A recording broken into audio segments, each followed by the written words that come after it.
Um garoto com uma série de problemas de interação social, que anda por aí pra cima e pra baixo com a boca cheia de pregos, lançando maldição nas pessoas. Pois é, não conseguiu colocar essa imagem em nenhum personagem que você conhece, né?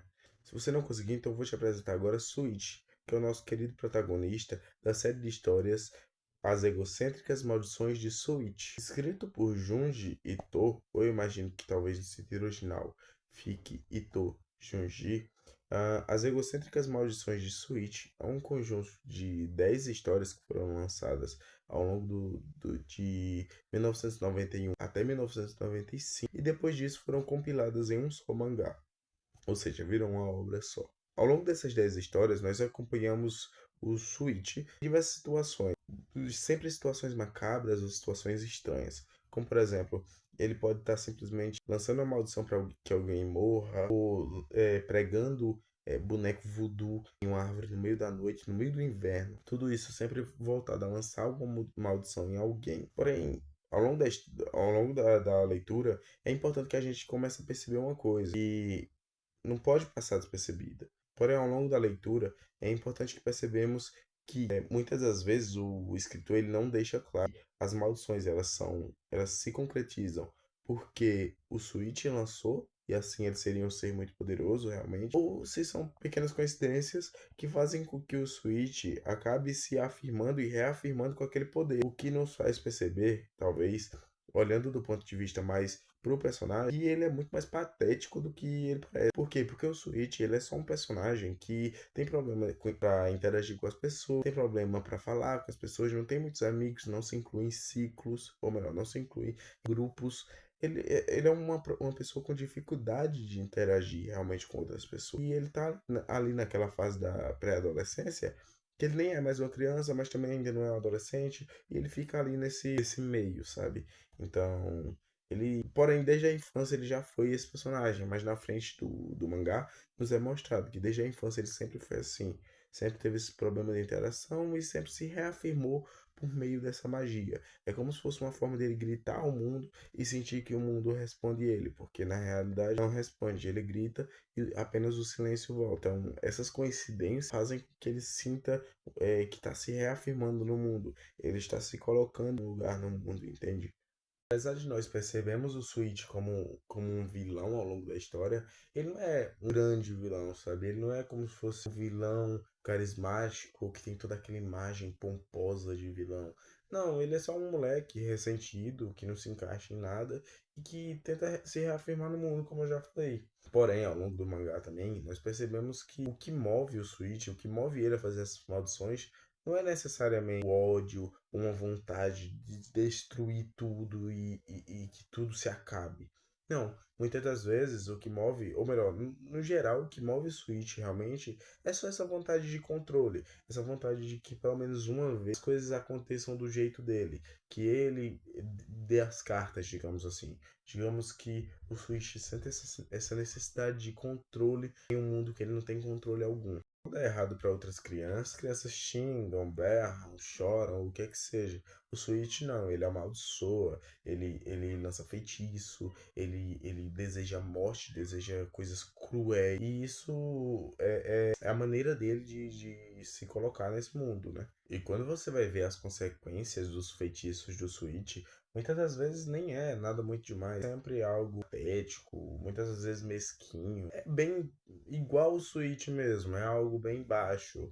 E só que é a partir disso que o Junji Ito, ele nos pega. É exatamente aí onde ele é cruel. Porque esse tipo de personagem não existe só no mangá. Esse tipo de pessoa que se sente invisível, excluída, que se sente, oh meu Deus, como todo mundo me odeia e como eu sou, ninguém me enxerga, sabe? Esse tipo de personagem não existe só no mangá. Muitas das vezes você encontra esse tipo de gente na escola, no trabalho, faculdade, onde quer que seja. Pessoas que, por inveja, por falta de atenção, muitas das vezes até por uma criação diferente, sentem esse tipo de sentimento e de alguma forma tentam externalizar, seja a forma que for. Nesses casos, muitas das vezes, que daí você se depara com aquelas pessoas que ficam cheias de sarcasmos, brincadeirinhas, aquelas brincadeirinhas, né? Que daí no final sempre vai tentando te alfinetar, sempre vai tentando te pinicar de alguma forma. É aí que você encontra essas pessoas cheias de má intenção, porém são más intenções disfarçadas, entende? O Switch, ele não quer destruir tudo, ele não quer destruir o universo, o planeta. Ele não é um grande vilão. Ele só quer chamar a atenção. Quando ninguém escuta ele, quando ninguém olha pra ele, ele grita do jeito que dá. Ele lança as maldições dele, faz o que faz. Sabe, o mais pesado dessa história não é você pensar, pô, será que o Switch realmente tem esses poderes? Será que não tem? Porque nunca fica claro se ele realmente tem ou não tem. O mais desconfortável, onde realmente pesa essa história, você perceber que esse comportamento ele é banal. Esses acontecimentos são banais. Algumas pessoas realmente acabam ficando invisíveis. Algumas pessoas realmente acabam sendo excluídas. Isso pode acontecer muito bem comigo, com você, com quem quer que seja. A depender da situação, nós podemos ser invisíveis para os outros. E muitas das vezes nós mesmos nos sentimos nessa vontade de amaldiçoar, nessa vontade. É um desejo, eu acho que posso até dizer que é um desejo humano de ser visto. E quando não é visto, a gente sente essa agonia, essa raiva, muitas das vezes, sabe? E é aí onde mais perde. A gente percebe que isso é um sentimento real. É um sentimento que quase qualquer pessoa pode sentir realmente. Quando o Junji Ito está escrevendo as egocêntricas maldições de Switch, ele não faz com que o monstro cresça de tamanhos colossais até que chegue ao tamanho da própria vida. Não, ele diminui esse monstro para caber dentro de uma criança, para que nos mostre que há realmente forma de que esse tipo de interação, esse tipo de vontade surja dos menores lugares. De qualquer lugar pode surgir isso, sabe? É por isso que dá tanto medo, é por isso que causa pavor, certo? Não é uma obra que vai te assustar, oh meu Deus, tal, sabe? Mas é por isso que realmente causa esse desconforto. Porque o Switch, ele não assusta o leitor pelo que ele é capaz de fazer, mas pelo quão real parece que ele é capaz de fazer, sabe? É tipo essas pessoas que eu citei, que não é. Essas pessoas. Opa! Essas pessoas não assustam pelo que elas falam, mas pelo que parece que elas são capazes de fazer, entende? É aquele papo de você sofrer mais em pensamento do que em realidade. Muitas das vezes basta você ficar se questionando sobre algo e daí você já vai se sentir mal, entende? Basta você ficar se questionando. Você não precisa realmente sofrer aquele mal, aquele dano físico. E daí no final, o terror dessa história é justamente isso, né? Você ficar acreditando em maldição, em feitiço, tudo isso.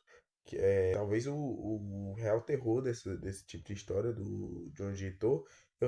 Eu li o mangá inteiro e eu gostei bastante. E o terror o que se percebe é mais esse terror de você perceber que todo mundo tem um pouco disso. Todo mundo pode, hora ou outra, lançar uma maldição, né? Porque basta você, sei lá, falar um palavrão, dizer, pra tal lugar, entende? Vá pra isso, vá pra aquilo, vai pro inferno.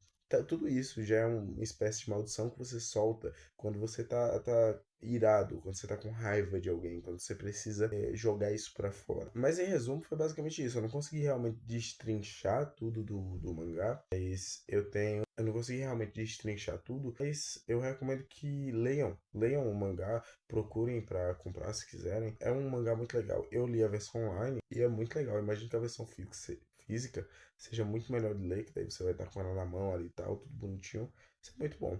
Mas em resumo foi isso. Eu não. Foi o vídeo que eu consegui gravar hoje. Eu imagino que na edição eu vou conseguir deixar um pouquinho mais bonito, um pouquinho mais bem editado, porque hoje eu tava em casa. Porém, falta pouco tempo pra chegar meia-noite, então eu não sei exatamente como que vai ficar esse vídeo. Mas eu espero que ele fique um pouco mais arrumado. Valeu aí pra todo mundo que tá assistindo. Comenta alguma coisa aqui, sei lá, se você leu o mangá, se você leu alguma história, se você, sei lá, ficou curioso, causou interesse, vai atrás, procura e depois comenta aqui embaixo. Já me ajuda bastante e a gente pode até abrir uma discussão. Valeu aí e até a próxima.